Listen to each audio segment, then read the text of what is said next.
Imagine this. You open your eyes, and instead of the soft blue sky of Earth, you are greeted by a pale red horizon, dusty and alien. The light filtering through the thin Martian atmosphere has a copper glow, turning the morning into something both haunting and beautiful. For the very first time in human history, you are not waking up on Earth. You are waking up on Mars. Your bed is inside a habitat module, a dome reinforced with layers of radiation shielding, insulated walls, and oxygen scrubbers humming quietly in the background. The air is breathable here, but it never feels as natural as Earth's atmosphere. It is dry, recycled, metallic in taste.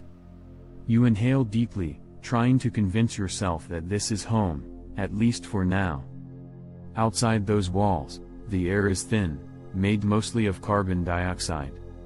Step beyond the dome without protection, and your lungs would suffocate within minutes. But in this fragile bubble, humanity has carved out its first breath of life on another planet. You sit up and feel the difference immediately.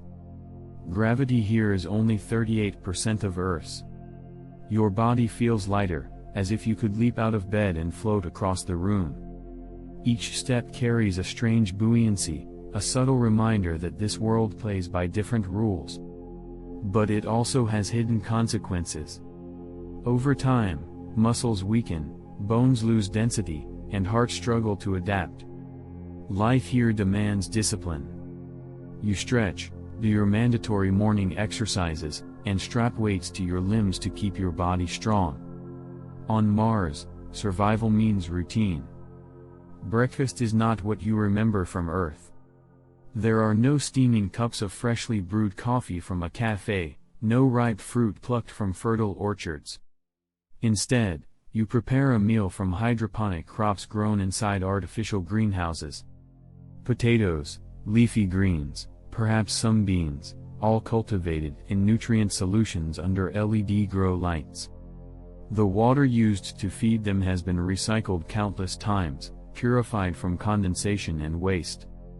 Every bite is precious. On Earth, food is taken for granted.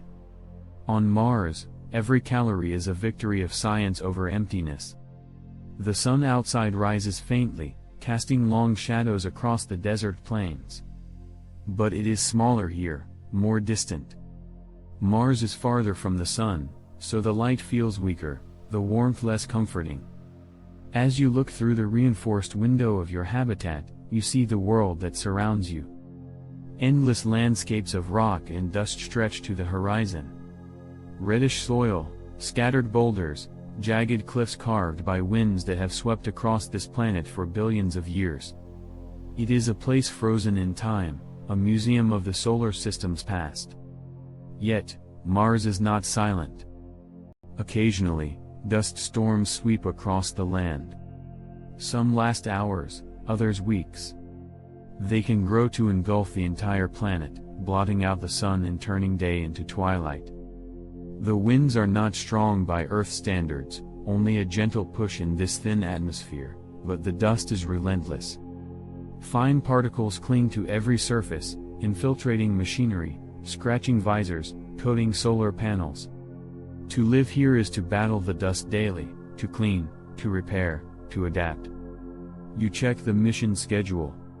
Today involves an excursion outside. The thought both excites and terrifies you. To leave the safety of the dome is to step into a hostile world where a single mistake could mean death. But it is also why you came here, to explore, to touch the surface of another planet with your own hands. Preparation takes time. You slip into a pressurized suit, layer by layer. The helmet locks in place with a hiss. Oxygen begins to flow. Every sound is amplified inside your helmet, the steady rhythm of your breath, the hum of the suit's life support, the faint creak of joints as you move. You step into the airlock. The inner door seals, and the chamber depressurizes. A red light turns green. The outer door opens, and for the first time that day, you are standing on the surface of Mars. The sensation is overwhelming. The ground beneath your boots is fine dust mixed with rocky fragments. Each step leaves a print that could last for centuries in the absence of rain or wind strong enough to erase it. The horizon stretches endlessly, broken only by distant ridges and valleys. Above you, the sky glows a rusty orange, tinted by suspended particles. And there, faint but unmistakable, hangs Earth in the distant sky, just a tiny blue dot, almost invisible among the stars. You are farther from home than any human has ever been. You climb into a rover parked nearby. It hums to life, powered by a nuclear generator and assisted by solar panels. As the rover moves across the terrain, you gaze at the alien landscape. To the east, a canyon so vast it dwarfs anything on Earth, Vias Marineris, stretching thousands of kilometers. To the west, the faint outline of Olympus Mons, the largest volcano in the solar system, 3 times taller than Mount Everest. Mars is a world of extremes, a land sculpted by forces long gone but still whispering their stories through the rocks. Midday on Mars feels colder than Earth's winter mornings. Temperatures rarely rise above freezing, and by night they can plunge to -100 degrees Celsius. The thin atmosphere offers no insulation, no protection. Every piece of equipment, every vehicle, every habitat is a fragile island of warmth in a frozen sea. You stop the rover at a site of geological interest. Scientists on Earth have instructed you to collect samples from a dry riverbed. Billions of years ago, liquid water flowed here. Rivers carved valleys, lakes filled craters, and perhaps life itself emerged in these waters. Today, only dry channels remain, but beneath the soil lies evidence, minerals, clays, maybe even fossilized microbes. You kneel, scoop dust into a container, and mark the coordinates. Each sample could be a key to answering one of humanity's oldest questions: are we alone? As you work, the silence presses in. Mars has no birds, no insects, no flowing streams. Only the whisper of the wind and the faint hiss of your oxygen. It is a silence so profound that your own heartbeat feels loud. For a moment, you imagine what it would be like if this place were alive, if green fields stretched where dust now lies, if rivers sparkled beneath the sun. Perhaps, one day, terraforming will make that possible. But today, Mars remains indifferent, ancient, and empty. Hours pass. The suit grows heavy, the air recycled and dry. You return to the rover, drive back toward the habitat, and dock once more inside the airlock. The process is careful, deliberate. First the outer door seals, then the pressure rises, and finally, you remove your helmet. The air inside feels heavy compared to the thin nothingness outside. You exhale deeply, grateful for the illusion of safety. Evening on Mars is strange. As the sun sets, the sky, instead of glowing red, shifts to blue. The physics of scattered light here is reversed, dust particles scatter differently than on Earth, creating a surreal, inverted twilight. For a few minutes, the horizon glows with an otherworldly blue halo, before darkness swallows the land. Inside the habitat, the temperature is stable, the lights artificial, but outside, the planet grows colder by the minute.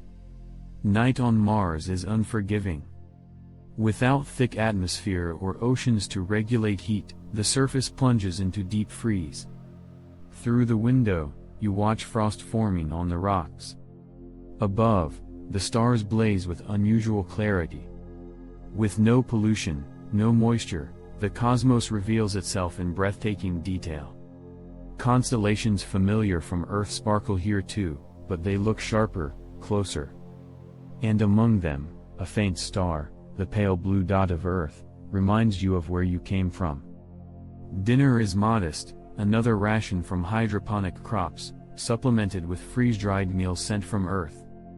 Conversations with fellow colonists are quiet, thoughtful. Everyone here understands the fragility of their existence. On Earth, life is abundant, overflowing, careless. On Mars, life is rare, deliberate, earned. Every day survived is a triumph. As you prepare for sleep, you reflect on what this planet means. Mars is not just another world. It is a mirror of human ambition, a frontier that demands courage, sacrifice, and imagination. To live here is to accept constant risk. But it is also to stand on the edge of history, to be part of humanity's first steps into the cosmos. You close your eyes. Tomorrow will be another day of work, another day of survival, another day on Mars. But for now, you drift into sleep, dreaming of two worlds, the one you left behind, and the one that might someday become home. This is not just survival. This is the dawn of a new chapter in human history. And as long as the red sky rises each morning, the dream of life on Mars continues. Would you dare to live a single day on Mars? Or could you imagine making it your forever home? Subscribe to Atlas and Mysteries, and together, let's uncover the unknown, one mystery at a time.